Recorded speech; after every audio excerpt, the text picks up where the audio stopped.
did you guys know that actually, the Pope and YouTube Originals made a documentary about climate change? And it's very interesting. It's very interesting what, we watched it yesterday. Um, and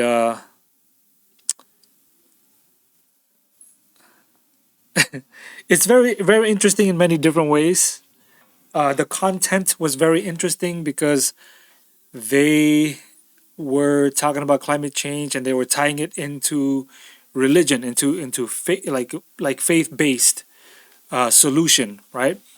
Buddhists were there. It was someone who was a Buddhist, someone who believed in the Brazilian god Tupa, someone who was a Muslim, and then someone who was an atheist, and someone who believes in science.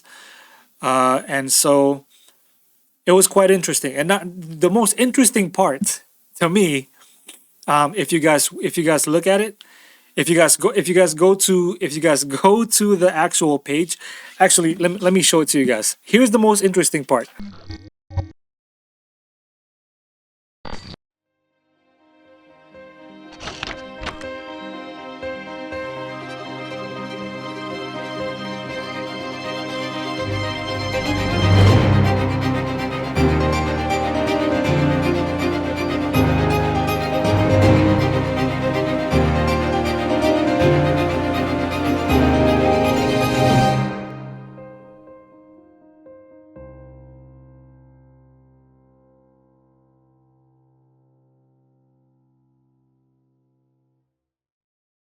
I'm gonna do like a comparison, okay? It's very interesting here. Let me um let me show you guys real quick. And I think that you guys will find this I wouldn't say hilarious, but kind of uh kind of amusing, okay? I'm gonna show you guys from Babylon's America. I want to show you guys from Babylon's America, and I want to I want to show this to you guys, and I want you guys to see to really look, pay attention to some of the numbers, okay? And then I'm gonna show you the documentary that the Pope and YouTube Originals made, okay? The Pope, what is it called? Environmental crisis. It's pretty much a so it's pretty much here. I'm gonna show it to you guys. So it's pretty much a documentary about Laudato Si. Okay, it's a documentary about Laudato Si. Now I want you guys to see. Okay, is there anything that stands out to you here? Is there anything that stands out? Okay. Now, okay. Hold on 1 minute. Okay. All right. I'm gonna show you. I'm gonna show you guys from Babylon's America, and I'm gonna show you guys the Laudato Si movie that they just released. YouTube Originals released it. Okay, YouTube partnered up with the Pope, with the papacy, to make this documentary, and the content was visually it was awesome. Visually, it was awesome. There are some things that I don't agree with, of course, right? But visually, it was awesome. But I wanna show you guys something. I want to compare from Babylon's America and this documentary from the Pope, Laudato Si, and I want you guys to see. Let me know what you guys see here. Okay, so this is the documentary, the Pope's documentary. Um, I mean, visually it's nice, right? Visually it's nice. Okay, now look at the numbers. If you guys can see the numbers, look at the numbers. It's 8.1 million views. Okay, this is from Babylon's America. Okay, now I'm not doing this to like, oh, here's my movie. I'm not doing that. I just want you guys to see the numbers, okay? From Babylon's America, 6.6 million views, okay? 8.1 million views. That's the Pope's documentary, Laudato Si. From Babylon's America, 6.6 million views, okay? 8.1 million views, the Pope's documentary. 6.6 million views from Babylon's America. Okay, now I'm gonna scroll down. Okay, now do you guys see anything anything wrong with this? So this is the Pope's documentary, Laudato Si, 8.1 million views. This is from Babylon's America, 6.6 million views. Is there anything wrong with this? Is there anything wrong?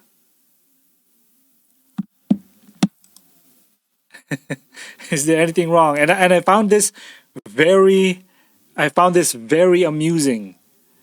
Is there anything wrong? Can you guys tell me what's wrong there?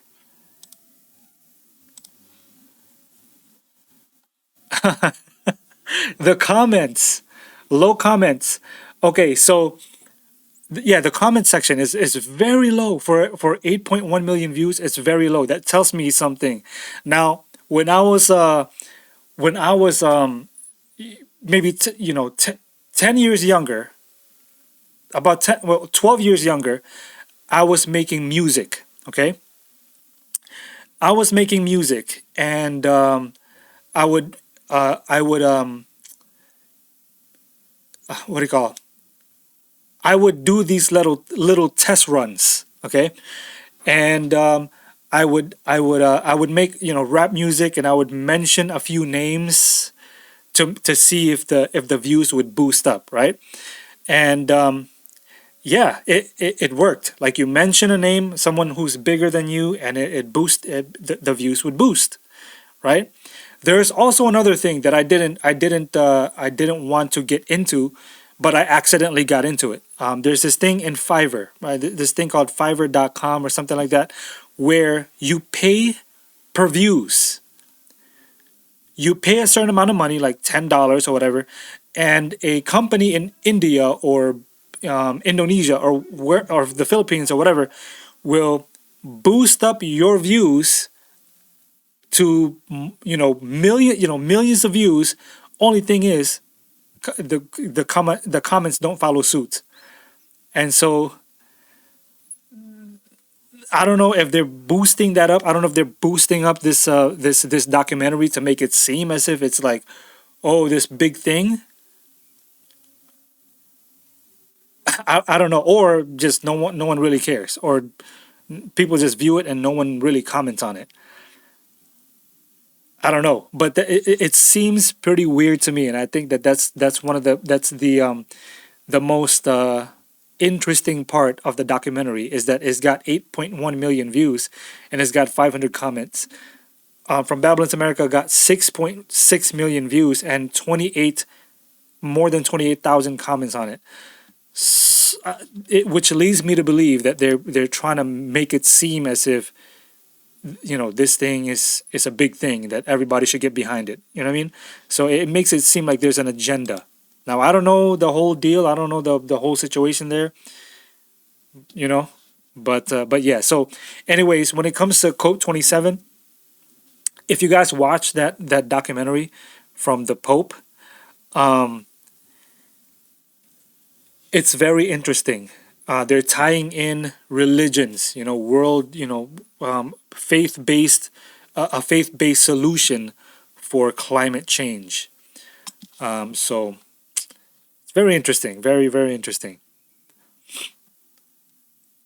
Richard said, "How long did it take to reach 8.1 million views?" It's been up for a month. It's been up for a month. So yeah, I don't know. It seems sketchy. It seems sketchy to me.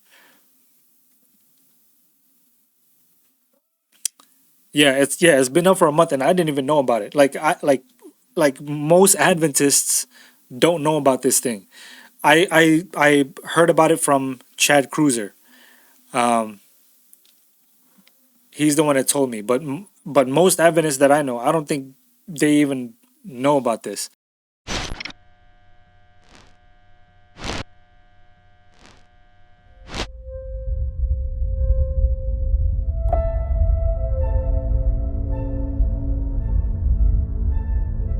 We cannot afford to let the critical goal of limiting global warming to 1.5 degrees Celsius slip out of our reach. And those impacts are getting worse and could potentially be irreversible.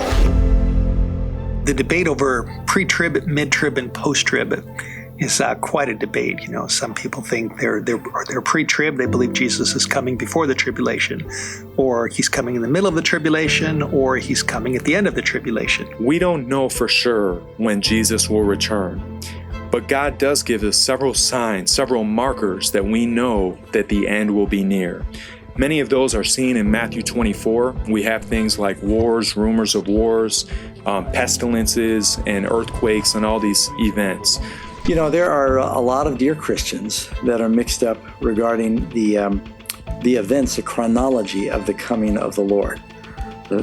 All Christians agree there's going to be a tribulation. You can't escape what Jesus says in Matthew 24. There's a time of trouble such as there never has been coming.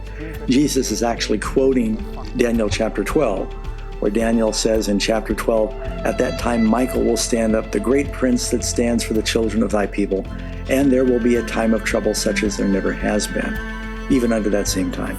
So they all agree there is this great tribulation that you read about. As you look at all the passages regarding the second coming, you realize these are things that you're going to be able to see. Every eye shall see him. The elements are melting with fervent heat. I don't know if you've ever been in a sauna. It gets past 120, 130, you begin to feel it. And I don't know exactly what temperature elements begin to burn up, but I'm sure it's going to be quite hot. And so that's not something that you could sort of ignore. The Bible is clear that we are going to hear Jesus come back with a great sound of a trumpet. In 1 Thessalonians chapter 4, beginning in verse 16, the Bible actually says, "For the Lord himself shall descend from heaven with a shout." He's coming back shouting, "with the voice of the archangel and with the trumpet of God." So again, you don't see that in many of the ideology and the teachings of today in modern Christianity. Most of them teach it's a secret silent event. But the Bible says when Jesus Christ comes back, he's going to be shouting in all of his power and glory. He's going to be excited to see his bride, whom he has been separated from for so long.